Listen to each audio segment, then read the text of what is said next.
Mga kahops, may tatlong mainit na usapin ngayon sa PBA. Una, posibleng ma-fine na naman si Bol Bol kahit sunod-sunod ang panalo ng TNT.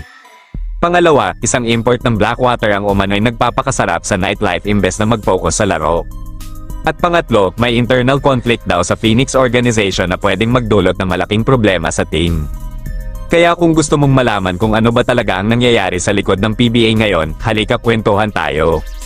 Pero bago tayo magpatuloy, baka pwede pa subscribe kung gusto mo ang ganitong usapang PBA basketball update. Salamat.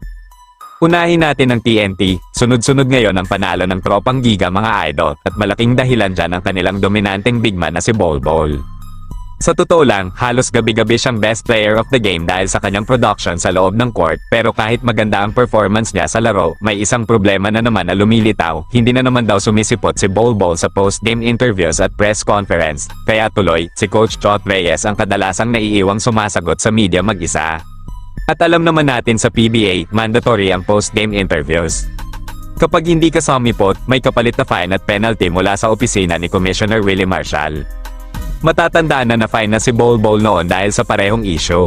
Kaya ngayon, kung magpapatuloy ito, malamang papasok na naman ang memo mula sa PBA office. Pero ito ang nakakatuwang usapan ng fans, sabi ng iba, baka raw hindi lang talaga siya komportable sa interviews. Pero may mga nagbibiro rin na baka raw wala kasi si Apple David na nag-interview sa kanya dati. Kung matatandaan ninyo, ibang klase ang ngiti ni Bol Bol noong si Apple ang nagtatanong, pero kahit may issue siya sa media, may isang bagay na napapansin ng fans, hindi siya tumatanggi sa mga tagahanga, kahit pagod pagkatapos ng laro, nagbibigay pa rin siya ng oras sa fans para sa pictures at autographs. Kaya ngayon ang tanong ng marami, bakit nga ba ayaw ni Bol Bol sa media interviews? Nahihiya ba siya? Hindi komportable? O may ibang dahilan? Ngayon naman, lumipat tayo sa isang mas kontrobersyal na balita. May isang import ng Blackwater bossing na umano'y nagkakaroon ng problema sa disiplina. Ayon sa mga ulat mula sa Sports Insider na si Snow Badoa, ang import na ito ay madalas daw makita sa night parties at inuman hanggang madaling araw.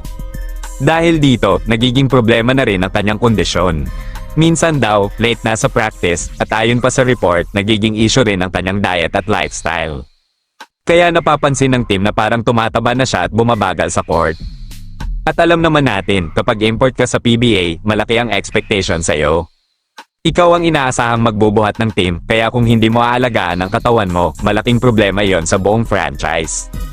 Pinagsabihan na raw siya ng management ng Blackwater, pero ayon sa sources, matigas pa rin daw ang ulo. Ang kinatatakutan ngayon ng team management, baka raw lumala pa ang sitwasyon at mapilitan silang pauwiin ang kanilang import. Ang problema lang, malapit na ang playoffs. Kapag nagpalit sila ng import ngayon, magastos at mahirap na mag-adjust ang team, kaya sa ngayon, nagbibigay muna sila ng final warning. Kung hindi magbabago ang disiplina, posibleng siya na ang susunod na import na matatanggal sa liga. Sayang naman kung mangyari yon, dahil ayon sa maraming observers, may talento talaga siya, kailangan lang talaga ng disiplina at tamang mindset. Pero hindi dyan natatapos ang drama sa PBA. Sa loob naman ng Phoenix Fuel Masters, may sinasabing internal conflict sa pagitan ng old management at new management. Ang sentro ng usapan, ang kanilang coach na si Charles Cho. Ayon sa ilang insiders, may mga dating opisyal ng team na hindi daw gusto ang recruitment style ni Coach Charles. Para sa kanila, masyado raw risky ang mga players na kinukuha.